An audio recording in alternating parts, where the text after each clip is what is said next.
Where's the best place to shop for funny or vintage t-shirts like yours in LA? I don't really hunt for them anymore. I'm like inundated. Over the years, I'm 30 years old now. I've accumulated a lot of t-shirts. Not a whole lot of other things, but t-shirts, I'm like, the abundance is real. So I'm kind of Marie Kondoing that shit right now.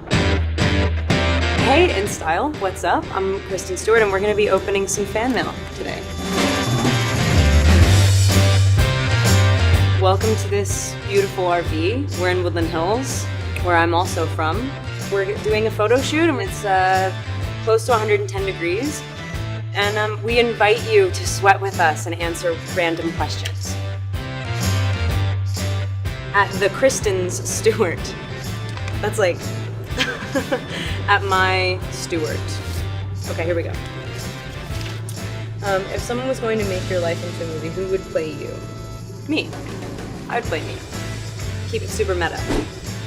So at Crisbian H. Question, do you know what like a Crisbian is? Well, somebody who likes the name Kristen and also wants to be a thespian. Yeah, or maybe a lesbian. Yeah, leaning there, but either or. Take your pick. Now that you've joined the 30s Club, what do you think is going to change about your life?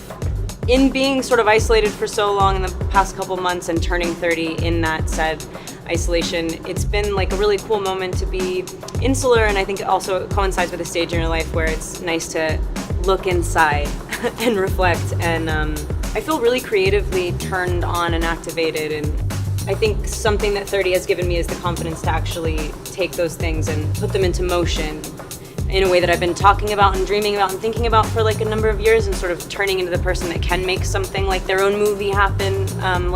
Certain things that I've been gunning for a really long time, I feel like can't wait any longer. So I don't know if 30 did that, but let's just say 30 did that.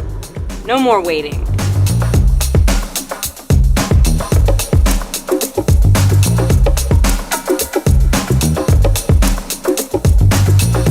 Stewart quotes. You can only save one item of clothing. What would you save and why? I would probably save like my leather jacket or like Levi's. I rip the ass out of every pair of Levi's I ever start to love. The thing is, none of my clothes last. They're all just like t-shirts and jeans. Have you ever had anything from set that you kept? I've kept some stuff from different projects that I've worked on. My like sword that I had in Snow White. And then I have my helmet from Personal Shopper. I had to learn how to ride like a motor scooter. And I'm like kind of very afraid of motorcycles and stuff like that. So for me, I'm like, that was really daring behavior for me. At Kristen Stewart too. I don't know if this is at Kristen Stewart 2, or if it's just Stewart 2, and it's just someone who's cooler than me. What tips can you give new actors? It's scary to be an actor, and it should be. The best advice I could have given myself as a little kid is actually just lose control, completely let go. You can do a certain amount of preparation, but then at some point you have to just start trusting yourself and making mistakes and not thinking about it too much. Like really, I would say just like throw yourself at it. Throw everything about your mind and body and emotions and physicality at it, and it will catch you.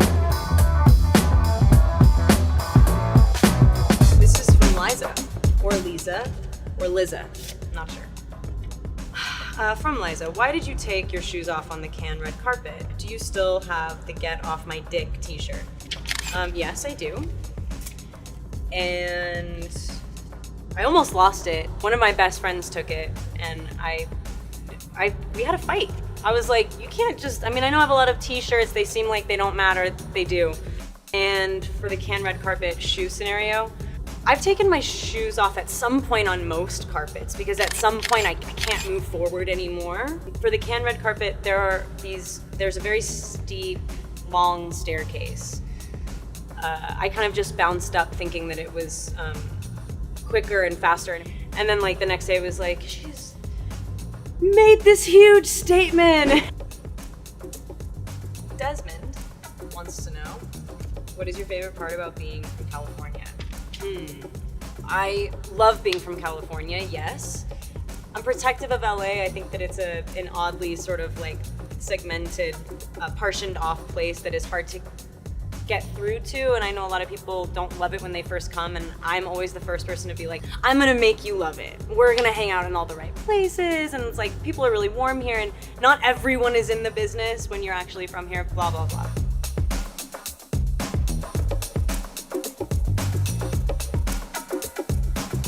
Iconic Stewart. I would love to hear from Iconic Stewart. I have a few questions for them. I loved your performance in Seaburg, and now, thank you. And now we're going to get to see you portray another iconic woman, Princess Diana. What's your process to get to know the character you're going to play? I remember imagery from the funeral as a really little kid. I remember being really viscerally affected by that. I think that there's like this sort of unbridled, open, intimate exchange that she's had with the public that was so striking for people that were like used to a sort of different face of the royal family. That wasn't something I grew up with. So I always just thought that this person was sort of stolen from us, and I always had a curiosity about her. Every day that I unfold this story, the more emotionally invested I get. This is from Chantal. What movies make you laugh or cry hysterically? For some reason, and not for some reason, because Jenny Slate's hilarious, and I really love her new Netflix special that we received during quarantine, which was a huge relief, actually. So thank you if Jenny Slate ever catches wind of the fact that I like her Netflix special. Hats off, it's hilarious, I love you. There is like this one part of that where she's describing her haunted house. Maybe I should turn back and like turn around, and it's just a sea of like Edith Wharton, Emily Dickinson people that are like.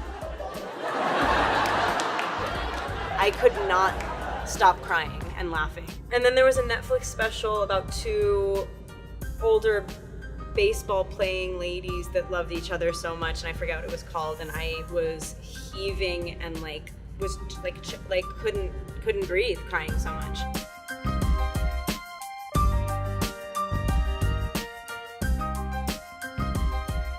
Oh look, a message from my fans that we received via the U.S. Postal Service. Do you have a message for your fans? Hello, and happy voting. Even if it's, through the mail. Good luck with that.